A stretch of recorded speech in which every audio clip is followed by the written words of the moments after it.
Hi, everybody. I'm Andre Alcoholic. And for a moment there, I was wondering who he was talking about. I'd just like to say I'm sober tonight by the grace of God and the fellowship of Alcoholics Anonymous and by following a few suggestions. My home group is the Howard Works Group. Sobriety date is 6/21/93. And I'm here tonight because I'm not all here, And for me, my story is not much different than anybody else's in this room.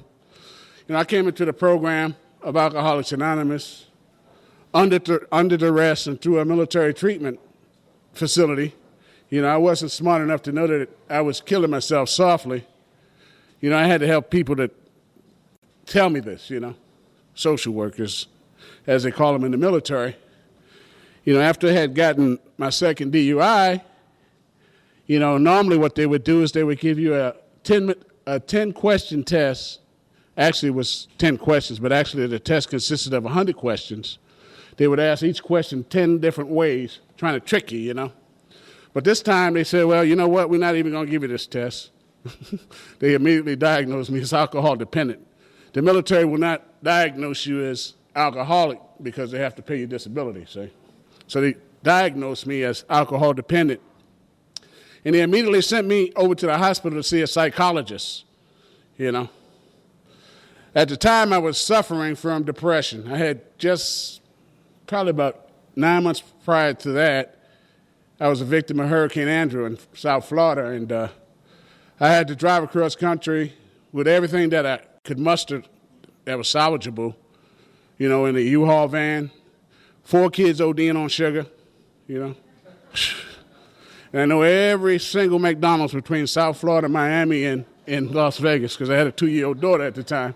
And she very distinctly pointed each and every one of them out to me, Daddy, McDonald's, On my trip, I guess this is when I really started to fall into my alcohol ploy. But during my trip out here, I made it a point to stop every night at a hotel or motel that was close to a liquor store so I could, go in there and get me some beer and some hard liquor so I could pass out that night. I had quit sleeping probably 10, 12 years before that. And what I would do is I would black out. That was a story. So I went on. I remember we were doing pretty good for about 2 or 3 days. Third day we got to Texas, to the Panhandle, Northwest Texas there. I don't know if any of you folks been there, but that's not a place for an alcoholic. But I went into this place and I looked all around this convenience store. The kids were all happy. They were outside, doing cartwheels because it was after 10 hours on the road, they were tired, ready to go to a hotel room and stuff, and I was in the store. I went to the case. I didn't see no beer. I said, what the hell's going on here? This struck me as being very strange, So I walked up to the guy and I said, excuse me, sir, you don't have no beer? And the guy looked at me like I was Lucifer himself. Beer? We don't sell no beer in this part of the country. And I looked at him and he looked at me, and I went outside to all the kids and the wife, and I said, you know what? Get back in the van. We're not staying here. And they were some pissed off people. So we got back in the van and we drove over to New Mexico, which is about another 100-something miles, and they weren't happy. But I was at least able to get a sedative for me, which was my alcohol, so I could black out and go to sleep. Now, I got here to Las Vegas. I stayed with a friend for about 2 or 3 days. And it's funny because I had known this guy probably 15, 16 years. And over the course of 15, 16 years, we had went from where we were drinking together, where he would sit and psychoanalyze me, saying, man, you know what? You drink too much. You need to, not drink so much. You need to maybe do something about your drinking. So he pissed me off, so I had to immediately go and get me my own apartment. The nerve of this guy to tell me something like this. Who the hell does he think he is, So I moved into my own apartment, and I took everybody hostage, They talked about closing the curtains, laying on the couch, and I was stuck in that alcoholic quagmire. It was really amazing because I used to go to work every day, And prior to this point, I was really a social butterfly, as I like to call myself. And I used to like to go out to the club after work and party with these people. But, something was different now. And this is before I got my second DUI. I would tell these guys, they would say, hey, let's go over to the club and have a few. I would say, no, I'm going home. And what I would do is I would go home, stop at Lee's Liquor, pick up my jug, go home, and just, stay there. And I remember, it talks about having a moment of clarity in the big book. And I remember my moment of clarity. My kids had been asking me to cook dinner for them. And I had blacked out. I was drinking that good stuff, too. I was drinking E&J, brandy. And I woke up, and my little daughter, who was about 2.5 years old, had a bag of Lay's potato chips spread out all over, crumbs everywhere. This was her dinner. One more time, here I am, stuck into me. That's the disease of alcoholism, stuck into me, So this went on for a few months. I remember having to take my wife to work at Sam's Town, and every night I used to take her to Sam's Town. I used to be, so lucky I'd make it back home driving up Nellis Boulevard. But one night, it was a Wednesday night, and I remember this so vividly in my mind. It was April 18th, 1993. In fact, that could have been my sobriety date, maybe. But I believe that was the day that I had an intervention from God. Because this night, when I'm driving back from dropping the wife off at Sam's Town, I got a wild inclination, a bright idea. Hey, why don't you go to the NCO club? Wednesday night is party night there, right? Never before, the whole time I was here, 7, 8 months, didn't even think about it. But this one night, And up until this point, I had been really killing myself with this alcohol. I mean, really bad. And I didn't know what to do. I was just like I was stuck in quicksand, But the thing is, this one night, when I was driving on the base, the cops at the gate stopped me. He said, you took kind of a wide turn there, and we think maybe that you're maybe a little impaired. They like to use proper language here, a little impaired. So we'd like you to take a field sobriety test, in which I, when he opened the door to my van, I almost fell out, So it really was no need for him to do no field sobriety test because getting out the van was my field sobriety test, and I failed that. So they took me down to the cop shop, and when they took me to the cop shop, they put me in front of this camera sitting in this room. And the guys out in dispatch, they kind of monitor you while you're in there, while they call your first sergeant to come and get you, right? And the whole time that I'm in there, I'm laughing and different people coming in for stuff, and I'm joking and stuff like that. So they out there, when the first sergeant shows up, they're out there conversing with him for a little while and wondering what the hell is going on. So, I didn't know what was going on. So the first sergeant, he gets me, signs me out, and he's taking me home. And he says, you know what? I said, what's that? He says, them cops think something's wrong with you mentally, man. I said, really? He says, yeah. He says, because usually when people get DUIs, I was a senior NCO at the time, too. I was E7, Master Sergeant in the Air Force. They're usually very remorseful, full of guilt, shame. And he says that they even said that they have seen some of them cry, But I was in there rejoicing like I had been saved. You know what I mean? Having a good old time, And maybe I knew in the back of my mind that I was going to finally get some help because I couldn't do a damn thing for myself, Too damn prideful, too ignorant, And so that next morning is when they send me over to social actions. This is where they evaluate you. You get people to evaluate you, to tell you, you're an alcohol-dependent person. They don't like to use the terminology alcoholic. And sent me over to see the psychologist. And when I went to see the psychologist, he said, well, oh, you came here from Homestead, Florida. He says, have you ever, or do you have thoughts of killing yourself? He kept asking me. He must have asked me 5 or 6 times, was I suicidal? And I had got totally fed up with this guy, man, I had gotten so fed up with this guy, I looked at him and I said, you know what, Doc? I'm not freaking suicidal. I'm freaking homicidal. And I looked at him, and he started shaking a little bit, you know. I said, I don't want to kill myself. I'd rather kill you. You know. And I was between drinks then, too, so my eyes were still bug. I was bug-eyed when I got here. When I got here, I was not a vision for you, Lee. You know. You can see the veins in my eyes, you know. And so he says, oh, we got to get you on medication for depression. I said, well, what about my alcoholism? He says, oh, we're not worried about your alcoholism. Yeah, we need to worry about your depression because you might kill yourself. I said, I'm not going to kill myself. So he sent me across the hall to a psychiatrist to get some kind of medication for depression.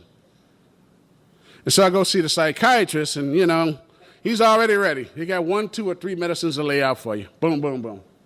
So he's writing this prescription up, and I said, well, Doc, can I drink alcohol with that medication?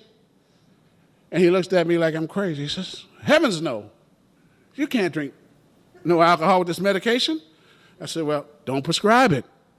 I have been diagnosed as alcohol dependent. And I remember telling him that. And he says, well, I'm gonna have to get you on some kind of medication that alcohol won't have an effect, you know. He said, come back tomorrow. So I guess he did a little research and maybe talked to a couple of his colleagues somewhere. So the next day when I went back, he prescribed a wonder drug of the 90s for me, Prozac. That's the wonder drug, man. They prescribe Prozac for everything from antidepressant to premature ejaculation to everything else, you know. But the truth of the matter is, they put me on this Prozac, and when they put me on this Prozac, all it enabled me to do was to drink more. You know, I went from drinking probably a 1.75 liter bottle every night, blacking out. I mean, not a 1.5, to about a liter to about a 1.75 liter before I would black out. It just enabled me to drink more. And it got so bad, you know, my biggest fear, believe it or not, at that time was sneezing. And the reason sneezing was my biggest fear is because when I sneezed, it came out of both ends. You know, I had no control of my faculties. You know what I mean? And I walked around like this, you know. And you know, when I went to do my thing, you know, it seemed like my body was deteriorating. You know, pieces of organ and stuff would come out when I would excavate, you know. And it was not good. So I went to these folks after about, this is April, about June. Yeah, I guess Father's Day, 2 months later, I went to them and said, you know what? I need to get some kind of alcohol treatment, man. Because I was really afraid. They says, okay, well, we'll send you up here to Travis Air Force Base to this rehab center. And when I got up there, they put me on the mental ward for 3 days. I don't know about you folks, if you haven't been on the mental ward, it's a great experience. You know what I mean? And I had a friend in the program that told me, he says, if you know, when I went into this mental ward, you see all kinds of folks in there, females and males laying on each other, hugging and lovey-dovey and stuff like this. And I said, what's wrong with these folks? You know, they were serious too, right? But I had a friend in the program that had since told me, he says, if you go into a mental ward and you see 2 people having a relationship, he said, leave them alone. Because if you don't, they're going to mess up 2 other people, you know. But after about 2 days, I had these people in there laughing. These folks are depressed and all kinds of other problems. But I had them in there laughing and stuff, and so the staff got concerned, you know. That got concerned. They were too happy. So they opened up the alcohol ward. The alcohol ward was supposed to open up on Monday. We got there on Thursday. They opened up the ward on Sunday and said, you know, let him go up there. So we got up there and we got into our little groups and seminars up in the rehab place, and they put me in this little group with this nurse. She wasn't an alcoholic, but she knew all about alcoholism, you know, through school, through books, you know. And when I got there, they gave me a big book. They gave me a 24-hour-a-day Hazelden, not a daily reflection, but the Hazelden 24 hours a day. And they gave me a little spiral notebook. The spiral notebook was the journal. Every day you had to journal, you know. And they required you to do physical fitness, and all of which, you know, I had been out of the swing of life for so many years when they wanted me to do this stuff. So I had no problem with the big book. I read that probably in about 4.5, 5 hours. Threw it on the desk and said, okay, I read that. What's next? You know, the guy looked at me like, I read it like it was a Stephen King novel. You know what I mean? It's like, wow, you know, never knowing, you know, I'm supposed to be looking at myself here, you know, but that wasn't the case. And the journal, before we went out every morning for our 1.5 mile run, we had to put the journal on the front counter, and every time I came back from the 1.5 run, or the 1.5 run or so, they would always say, we need to talk to you in the office. I said, what's going on? He says, you wrote down here something to the effect is, I like to put my hands around her neck and choke the living shit out of her. They said, well, who are you talking about here? And I said, nobody. You told me when I got this journal to write what I feel, and that's what I feel, you know?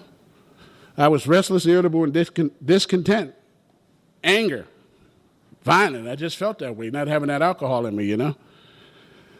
And so they put us in our little groups, and in our little groups they required us to do a autobiography. At the time, I was 41 years old, I remember.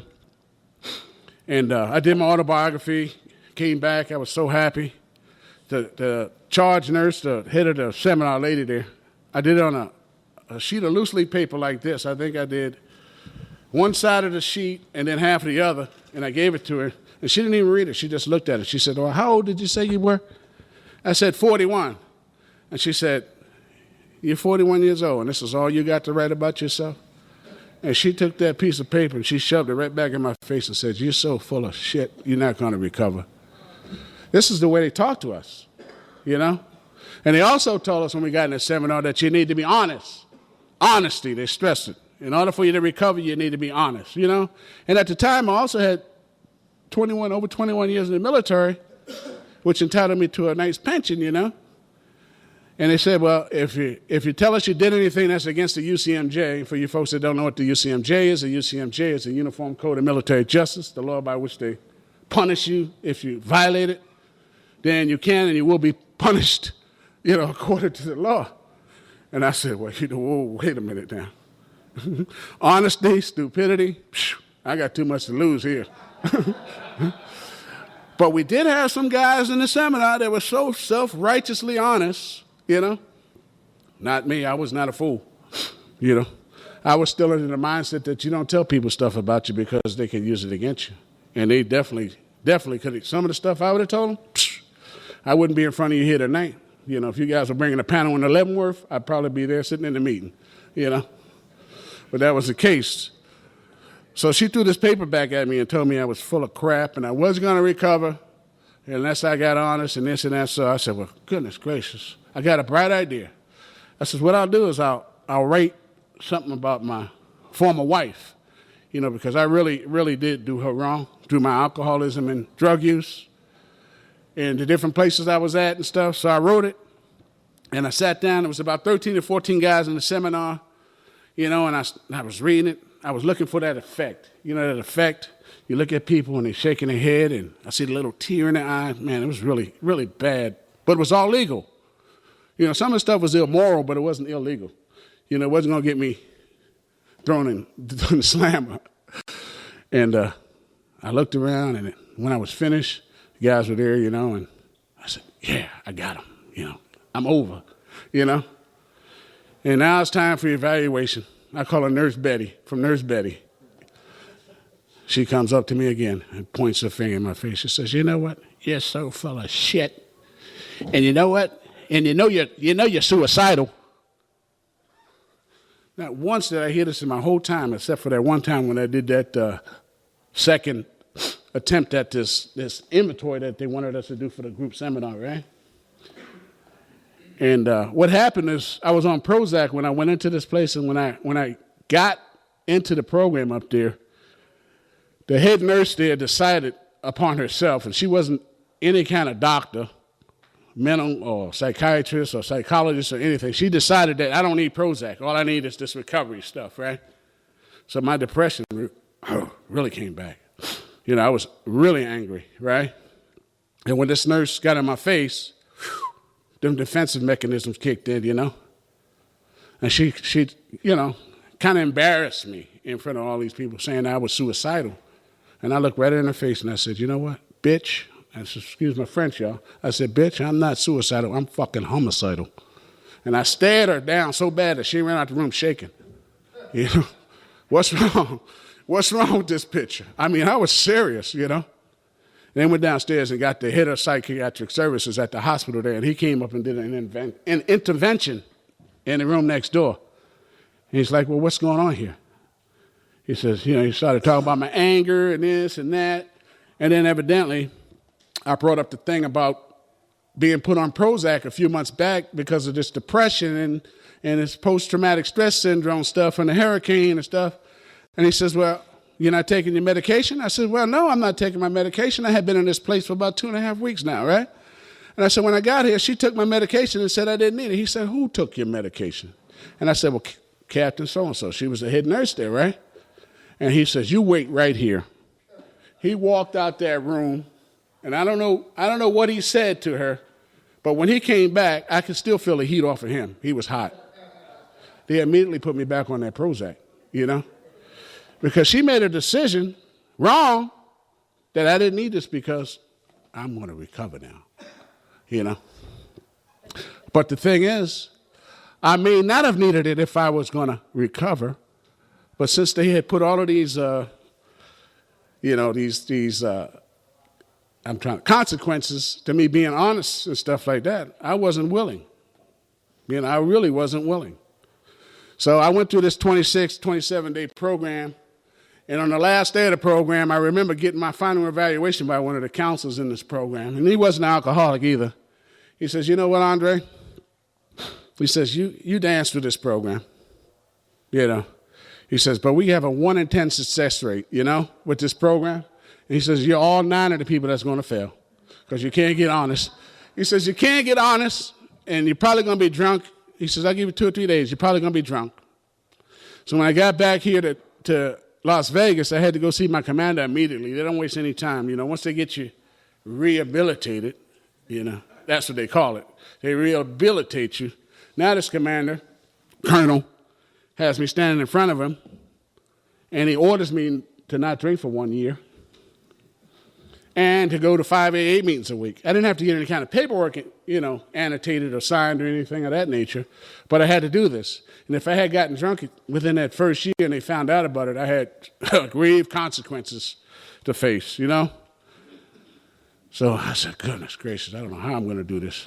But luckily, you know, this is a program of miracles, man. I got connected with a guy, Al S., who had been around the program of Alcoholics Anonymous when I met him, probably about 10 years. But I think he had like 4 years of sobriety, in and out, and stuff like that. But he had been around this program. He knew a lot of people here. And what this did is he took me to meetings. You know, every single day we went to a meeting. Sometimes we went to 4 or 5 meetings. Sometimes I needed to go to meetings for some of the meetings I went to, you know. And I'm serious because I used to go to meetings. When I got back here, I used to go to meetings and hear people share things, and I would shake my head and say, goodness, this has gotten to this. What a bunch of losers. What am I doing here? You know, I don't need this crap, you know. And it really, I was afraid because I had quite a bit to lose, and I couldn't see myself staying sober. I really couldn't. You know, I used to go into meetings and stuff and sit in the back.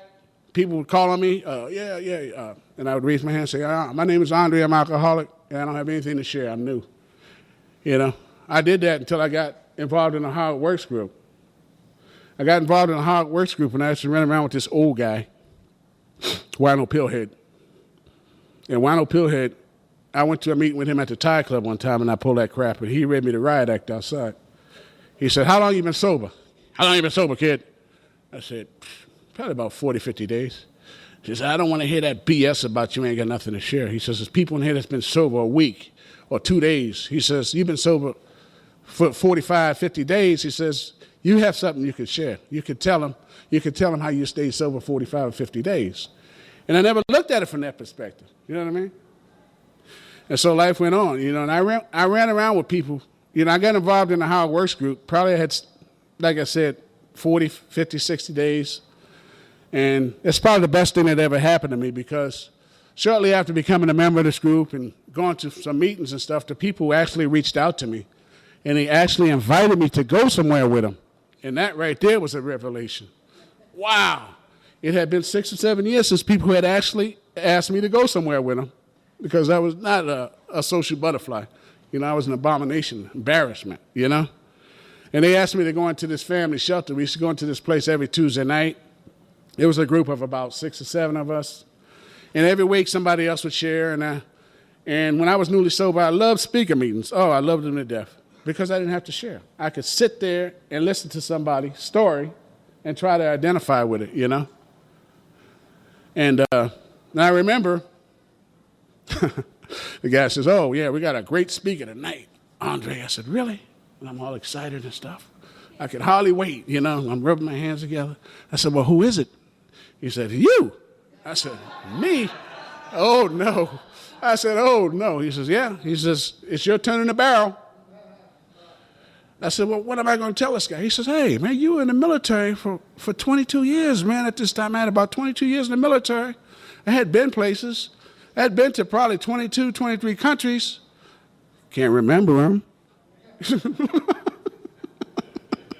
Most of them are blackouts. They lost somewhere up in the gray matter. But, I got up there and I started sharing to some of these folks, and a lot of them reached out. They started coming up to me. I told them my story. I started drinking on a regular basis when I was about 14 years old. I was out there for about 26 years, and I remember, I was explaining, how this disease had taken me from what I had called a pretty decent person to really a messed up person. I wasn't really a bad person, but I was a sick son of a bitch, I'm going to tell you. When I was drinking, I'm that type 4 alcoholic they talk about in the doctor's opinion, perfectly normal in all aspects of my life, I had a lot of decorations. I had achieved a lot of stuff like that. But once you put that alcohol in me, I'd do anything, especially if somebody dared me, And I shared how, my life had went on. And, these people came up afterwards and they kind of reached out and they said, well, yeah, I got a brother, man, who has got a problem. I got a husband that's got a problem. And it's always been that way. Even when I do service, we did a service fair at the Clark County Government Center for the PIC, Public Information. We had pamphlets and stuff, and people would come up. We did another one at the Meadows Mall. People would come up and they would get literature for their brother or their wife or their girlfriend. I'm not judging you, whatever. This is the message, We carry the message, right?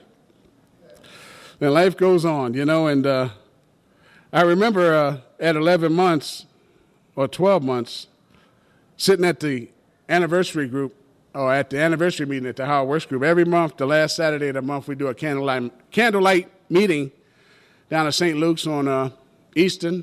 It's a really spiritual meeting. Sometimes you get a little long-winded, but most of the time, it's a very spiritual meeting.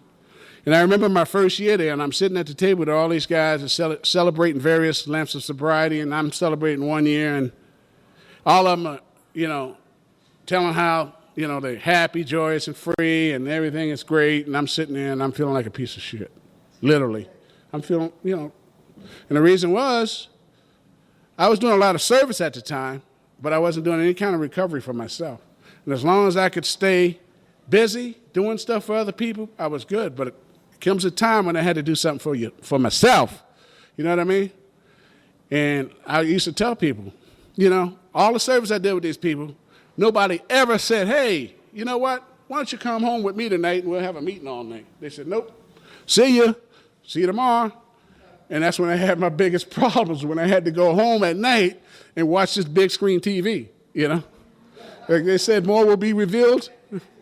The stuff coming to the surface. It's like, wow, I got to do something about this stuff. So at 1 year, I had a choice. I got to a threshold. I had a choice. I could have went back to that previous life of drinking and having so much fun, which I wasn't really having. Life was really miserable. It was a burden. So I decided to try something different.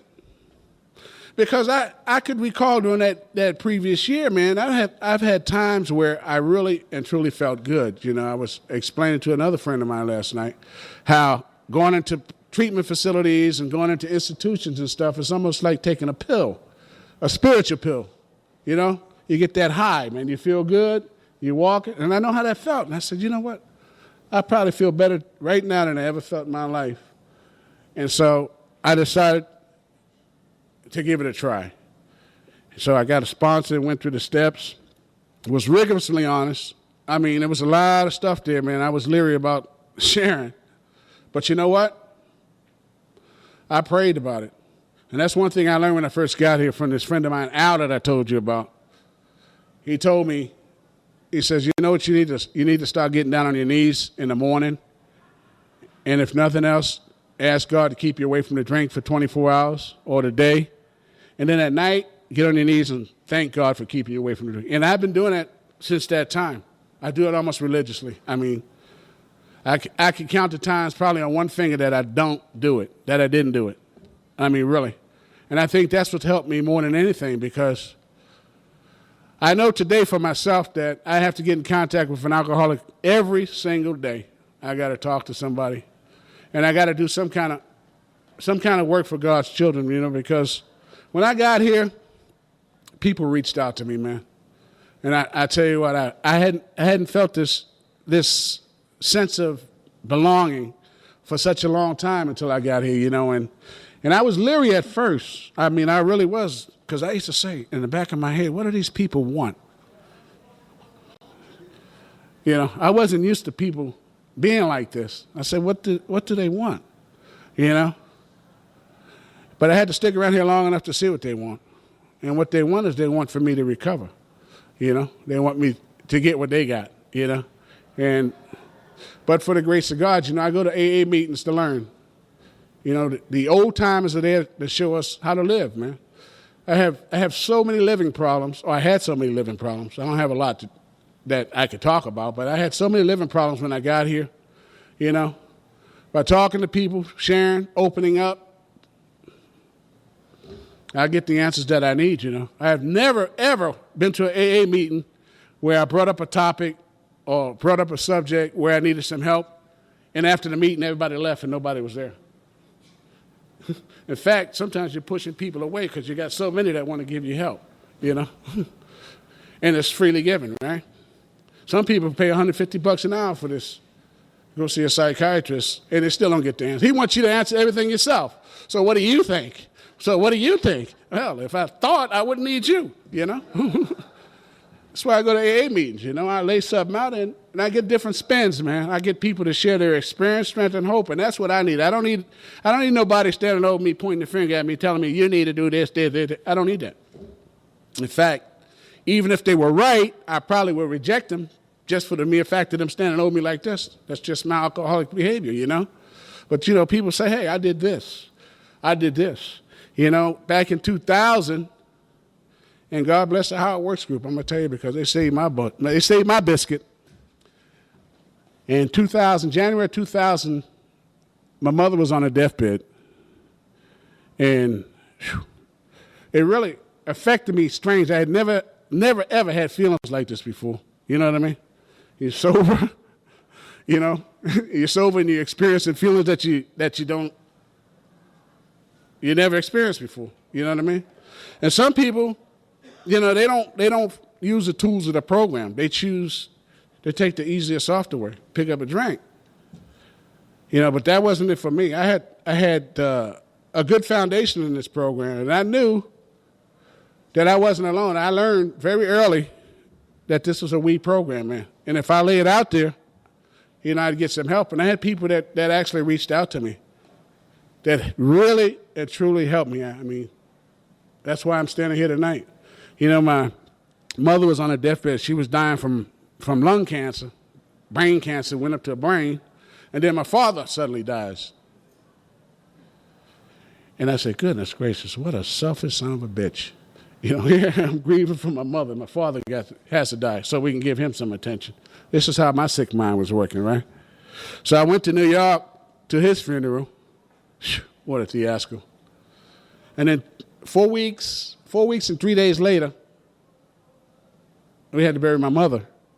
And it was tough. You know, it was probably 4 or 5 months after that I really started to grieve, man. I mean, I would be sitting up places and just start crying, you know. I really miss my mother. I mean, really. Even though she had pissed me off from time to time.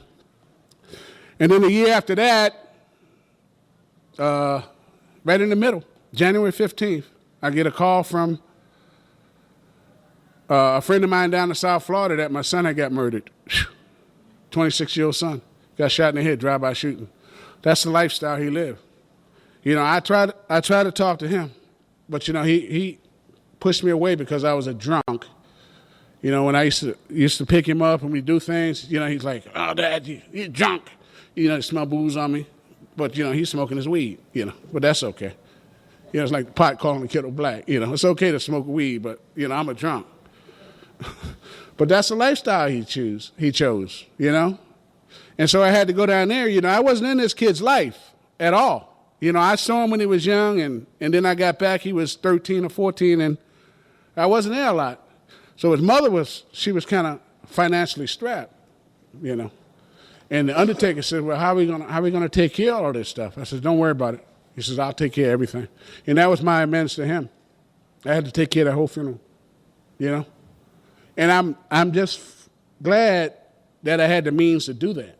You know, God provided that for me. I had the means to do that, you know. And I had to make it right. You know, and I come back to the group. I talk to people. You know, there was a lady who had lost 2 sons in the How It Works group. She used to come down there. She's not a member right now, but she used to come down there. She had lost 2 sons, and she put me in contact with this group online, Compassionate Parents or something off the wall, something like that. And I tell you what, after reading some of the stuff that these guys went through, you know how it is when you go to an AA meeting, everybody brings their little problems and stuff. Everybody puts their problems in the middle of the room or the middle of the floor. But when you leave, I'm not taking yours. I'll take mine back gladly, you know. It was the same thing with that. I'm reading stuff. Man, I'm saying, goodness gracious, man. I'm really feeling for these people, man. And, you know, my stuff seems so insignificant compared to theirs.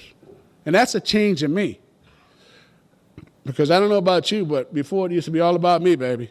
Hey, what about me? You know? But today, through this program, man, you know, the spiritual side of this program, I'm learning, you know, I got to reach out for people, be there for people, because people have been there for me, you know.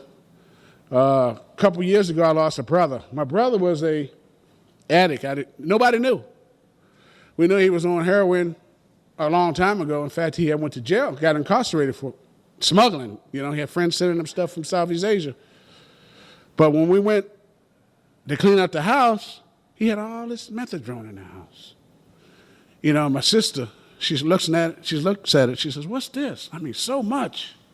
You know, I had a cousin, and I think she was an addict too, because she said, oh, her eyes lit up like dollar signs. Oh, man. You know, I mean, all this stuff. I said, F that. I started cracking the tops, pointed down at the toilet, and she's ready to kill me. What are you doing? You know what you're doing? You know how much that's worth? I said, you know what? Can you swim? I asked her, can you swim? You jump down the toilet and get it. I'm dumping all of it.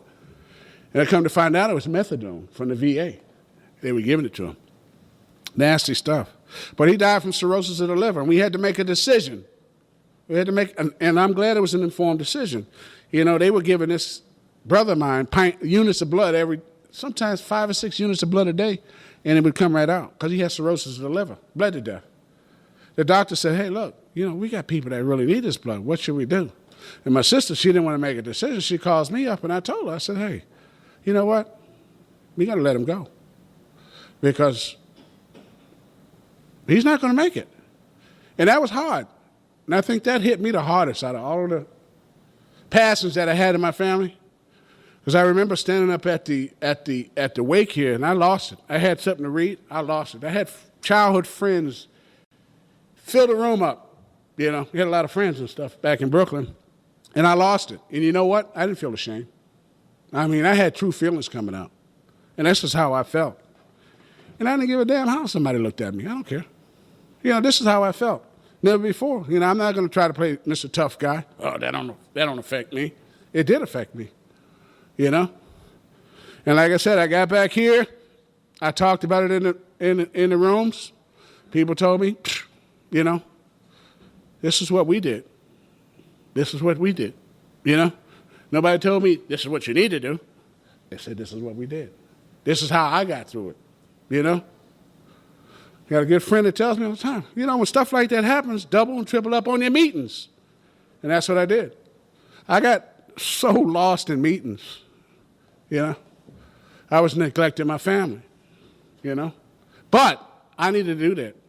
I needed to do that because my family wasn't feeling what I was feeling. And it wouldn't take much for them, to get them back up to speed anyway, That's just the way this program works for me, And I honestly and truly believe that this is a God-given program. I look at myself every day and I shake my head in awe. It's like, goodness gracious, how did I get to this? I'm the luckiest man alive. I consider myself the luckiest man, walking dead, I remember when I was newly sober, I had 6 or 7 years of sobriety, and I used to go on base and see people that I used to drink with, and they would see me and they would actually go the other way. Because I was walking erect. I wasn't that Neanderthal man dragging my knuckles like I used to, I'm standing erect. I talk to people. I look them in the eyes. They could tell that I'm not BSing them. I'm genuine, I'm not trying to impress anybody. And that's what this program has taught me, And that's what it's all about. The program of Alcoholics Anonymous, it didn't change my life. It gave me a new life. I am not the man that I was when I walked into these rooms almost 14 years ago. Not by far, And people who knew me then and know me now will tell you, it's a transformation. And there's nothing I did. Like I said, I came in here unwilling, unwanting this thing, and I caught alcoholism, sitting in these rooms about 6, 8 months, I think it was, when I heard sitting in the meeting, I heard the pop. You know what the pop is, right? My head getting pulled out of my ass, saying, hey, look, what do you want? Today I'm pretty healthy for the most part, I do what I'm supposed to do. I pay my bills on time, Life is running pretty good as long as I stay out the way. Let the man upstairs run it, He does a fine job without me, believe me. Do what's in front of me. And I learned that right here in these rooms. And I want to thank you folks for asking me to share my experience, strength, and hope with you tonight. And thank you.